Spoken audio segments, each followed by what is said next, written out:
Assalamualaikum warahmatullahi wabarakatuh. Pertama-tama izin memperkenalkan diri, nama saya Pandu Wigunarswandi. Saya dari program studi Teknik Informatika Universitas Nusa Putra. Jadi di sini saya akan menjelaskan terkait apa itu statistika dan apa itu statistik. Oke, jadi saya akan menjelaskan apa itu statistika ya. Jadi statistika yaitu ilmu yang membahas cara-cara pengumpulan data yang memang berkaitan dengan data. Yang pertama itu ada pengumpulan data, ada pengolahan data, dan ada penarikan data.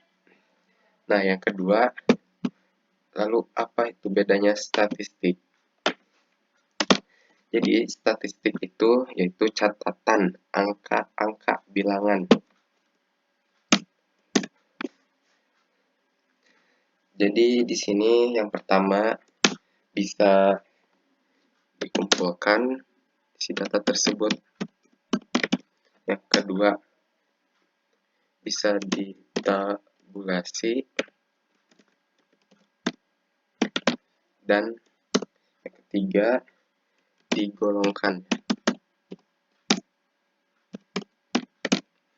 Nah, lalu apa sih perbedaannya dari kedua ini? Jadi yang pertama statistika ini yaitu merupakan ilmunya. Sedangkan yang statistik itu merupakan lebih ke angkanya atau datanya gitu. Bisa berupa gambar, bisa berupa barang, bisa berupa suara.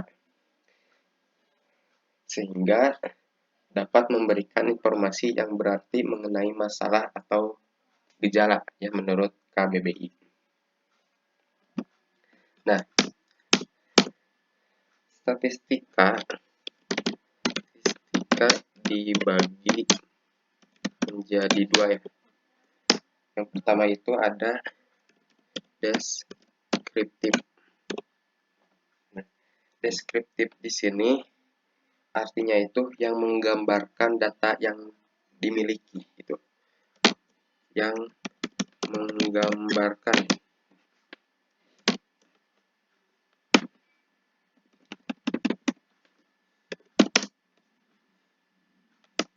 Sedangkan yang kedua itu adalah inferensial.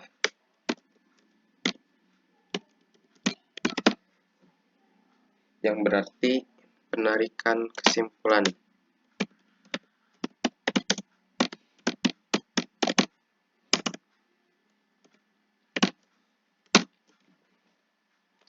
Jadi kedua data ini tuh bisa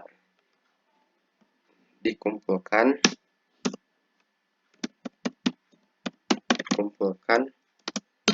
lalu diolah, dan kemudian didapatkanlah kesimpulan.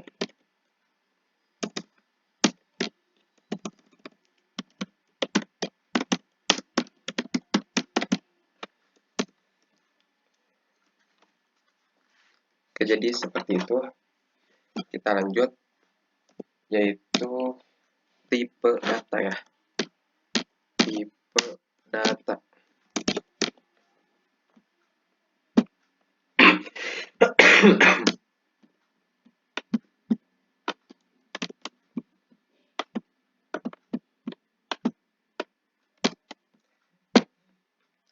Nah, tipe data di sini itu dibagi menjadi dua ya. Yang pertama ada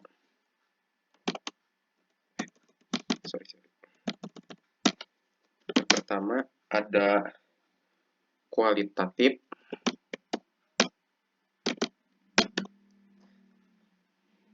dan yang kedua itu kuantitatif. Nah, perbedaannya apa sih?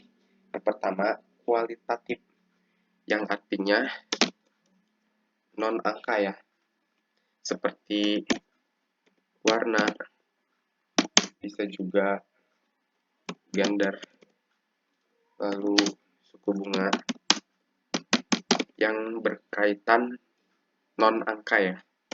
Nah, sedangkan kuantitatif di sini yaitu merupakan yang berkaitan dengan angka. Nah, contoh-contohnya itu seperti temperatur, lalu ada besar gaji, lalu ada skor ujian. Nah, itu merupakan termasuk ke dalam kuantitatif. Nah, kedua itu yang bisa dihitung dan diukur ya, teman-teman.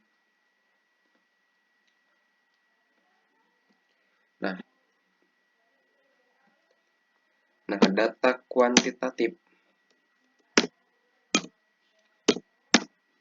Kuantitatif di sini itu ada pertama kuantitatif dulu ya. Kuantitatif. Yang pertama itu ada data diskrit. Nah, data diskrit itu yang merupakan countable.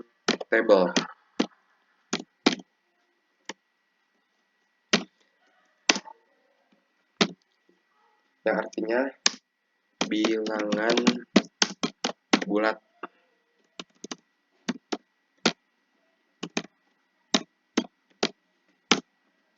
Dan yang kedua itu ada data kontinu, yang artinya measurable.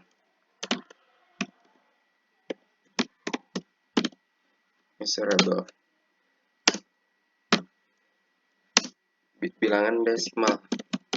Nah, maksudnya apa nih bilangan bulat dan bilangan desimal? Jadi, bilangan data diskrit countable, saya akan kasih contoh nih. Contohnya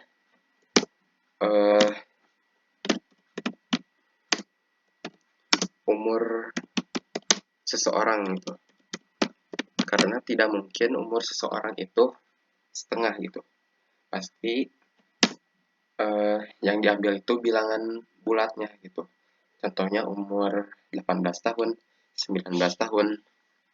Itu termasuk data diskrit atau countable.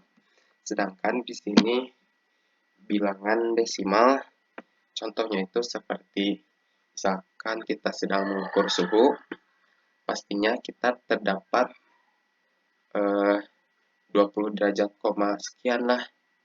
Lalu yang pastinya itu ada koma-komanya gitu ya. Kalau bilangan desimal. Nah, kita lanjut lagi, yaitu aturan umum.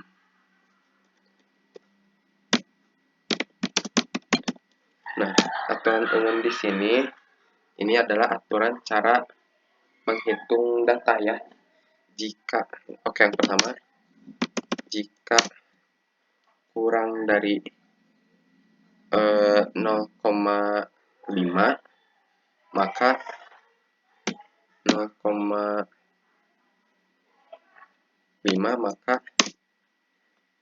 maka dihitungnya ke bawahnya gitu. Maka yang dihitung yang di bawah sama dengan 0. Sama dengan 0 ya.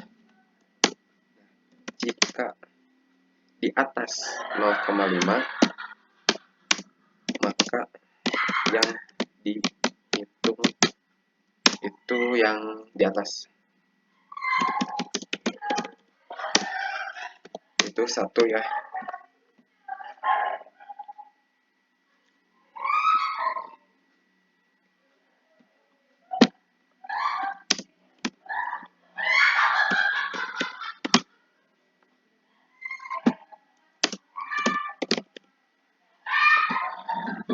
Ini merupakan aturan umum. Lalu cara memperolehnya nih.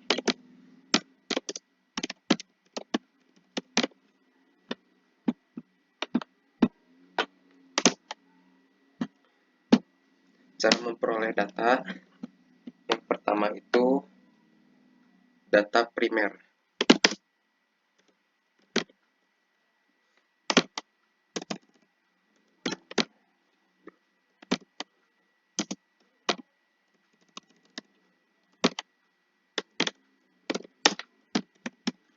Nah, data primer yang artinya diperoleh langsung dari sumbernya data primer itu.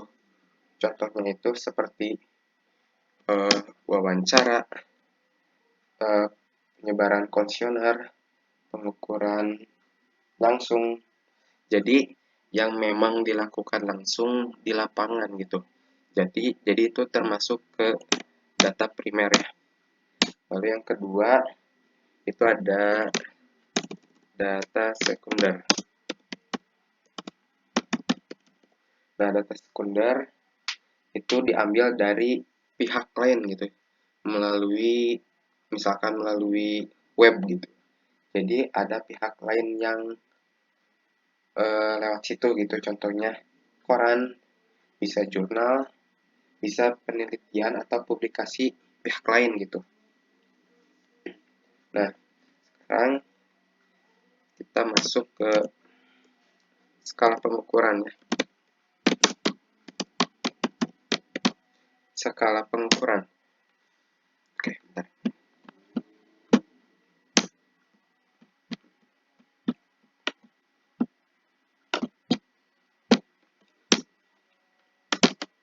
Skala pengukuran itu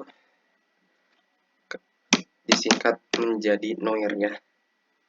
Nah, NOIR itu apa? Pertama ada skala nominal. Nah, skala nominal yaitu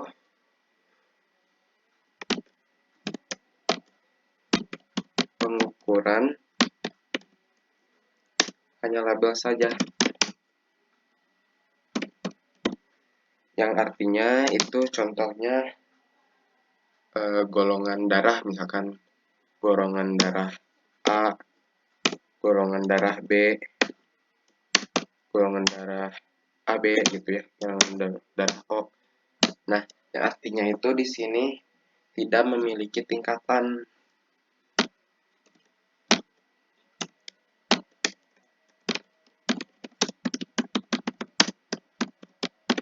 Yang artinya itu sama rata gitu. Jadi itu termasuk ke dalam skala nominal ya. Lalu yang kedua itu ada skala ordinal. Nah, apa itu skala ordinal? Jadi skala ordinal itu pengukuran mengandung pengertian tingkatan gitu. Jadi ada tingkatannya gitu. Nah, contohnya itu kayak misalkan pendidikan gitu ya. Ada SD, ada SMP, itu kan ada tingkatannya tuh. Terus ada juga dari jabatan, kan jadi karyawan atau manajer, kalau nggak bos gitu kan ya. Jadi ada tingkatannya. Oke, yang ketiganya itu adalah skala interval. Nah, skala interval itu jadi skala yang memiliki keteraturan dan perbedaan antara dua nilai bermakna. Memiliki keteraturan dan perbedaan antara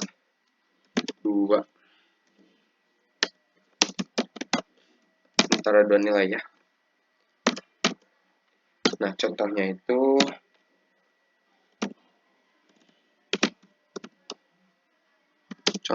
seperti suhu,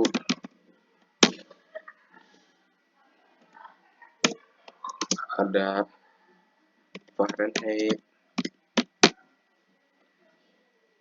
Jadi yang artinya nilai nolnya itu tidak mutlak gitu. Jadi semisal suhu di suatu ruangan kelas nilainya itu 0, yang berarti 0 itu merupakan suhu juga termasuk gitu ya. Jadi nilai 0 di sini tidak mutlak ya.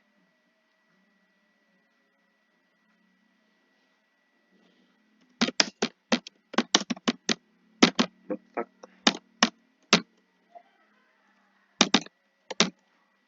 Oke, yang terakhir itu ada skala rasio. Nah, skala rasio itu merupakan keterangan nilai absolut variabel yang diukur gitu. Nilai absolut dari variabel yang diukur. Nah, contohnya itu seperti misalkan berat timbangan lah. Berat timbangan. Artinya jika timbangan tersebut 0, yang artinya tidak ada objek yang emang menjadi beban si timbangan tersebut. Jadi kalau misalkan ada objeknya ya tidak mungkin 0 ya. Jadi pasti ada objeknya gitu. Nah, jadi skala rasio ini termasuk nilai 0-nya itu mutlak gitu.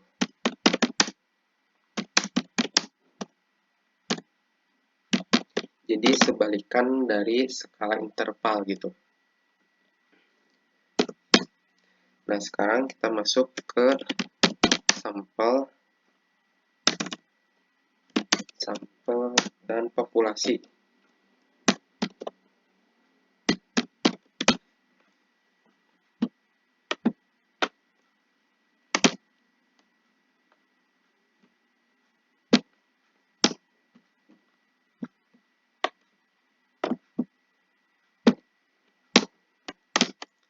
Nah, jadi sampel populasi yang pertama itu ada sampel ya. Sampel itu artinya sorry. Yang pertama populasi dulu deh. Pertama ada populasi. Jadi populasi ini tuh berisi suatu set seluruh pengukuran dan karakteristik yang diteliti. Seluruh pengukuran dari karakteristik yang diteliti ya. Jadi pengertiannya seperti itu. Jadi maksudnya gimana? Jadi contohnya itu misalkan dalam suatu kelas nih. Nah, jadi populasi dalam suatu kelas itu 30 orang. Nah, jadi itu termasuk ke dalam populasi karena seluruh objek yang ada di dalam kelas tersebut yaitu 30 orang itu. Jadi di sini meliputi seluruh objek ya. Seluruh objek. Seluruh objek. Nah, yang kedua itu ada sampel. Nah, sampel di sini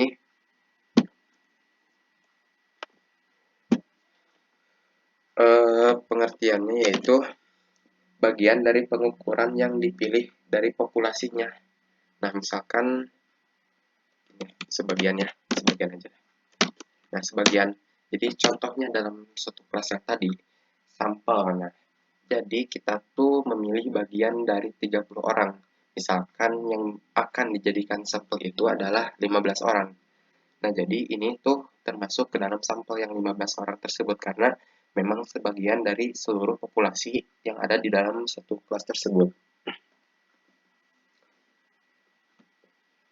Nah, yang ketiga, terakhir itu ada sensus. Nah, sensus itu yang berarti pengamatan terhadap keseluruhan objek penelitian gitu. Pengamatan keseluruhan. Nah, jadi sensus ini adalah tahap terakhir dari sampel dan populasi. Jikalau kita sudah mendapatkan semua data yang sudah kita pegang, maka kita lanjut ke bagian sensus gitu ya. Jadi semua diteliti untuk data gitu. Dari yang 30 orang itu maupun yang 15 orang itu gitu. Nah, jadi seperti itu sampel dan populasi. Dan sekarang saya akan menjelaskan keterkaitan ya. Keterkaitan statistika dan prodi informatika. Nah, jadi apa sih itunya apa keterkaitannya?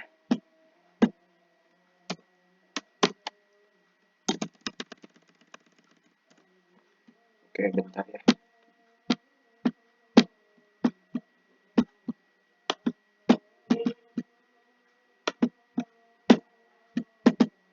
Jadi statistika memberikan alat analisis data bagi berbagai bidang ilmu gitu. Kegunaannya bermacam-macam.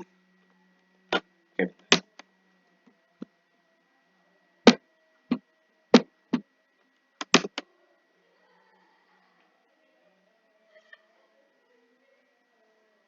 Statistika memberikan alat analisis bagi data. Statistika memberikan alat analisis data bagi berbagai bidang ilmu. Nah, ini pengertiannya ya. Jadi, statistika ini memberikan alat analisis gitu. Analisis data bagi berbagai bidang ilmu. Kegunaannya bermacam-macam gitu. Nah, yang pertama itu ada ini mempelajari keberagaman akibat pengukuran. Lalu yang kedua ada mengendalikan proses. Lalu yang ketiga itu merumuskan informasi dari data. Dan yang terakhir itu membantu pengambilan keputusan berdasarkan data. Jadi seperti itu. Statistika karena sifatnya objektif seringkali merupakan satu-satunya alat yang bisa diandalkan untuk keperluan di atas gitu.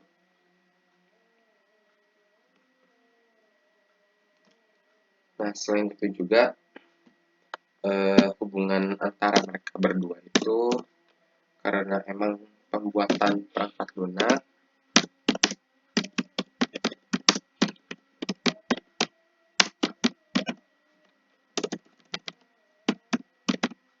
lalu bisa juga dengan pembuatan statistik website, lalu ada pengolahan data, lalu ada landasan matematika.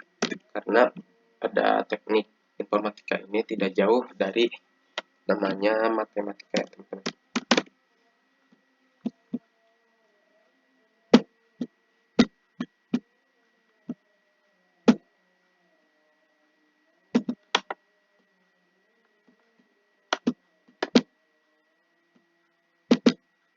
Nah, ini sumbernya dari yang saya pelajari itu yang tadi ya. Hubungan antara statistika dengan teknik informatika.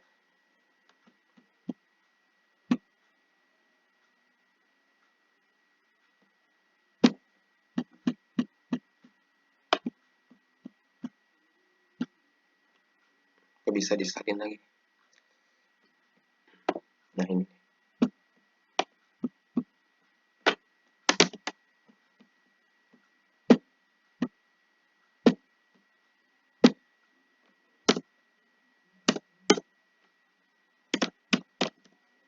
Sumber.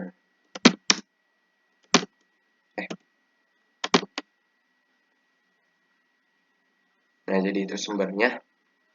Jadi mungkin cukup untuk materi statistika kali ini. Mohon maaf bila ada kesalahan atau kekurangan penjelasan dari saya. Cukup sekian dari saya. Wassalamualaikum warahmatullahi wabarakatuh.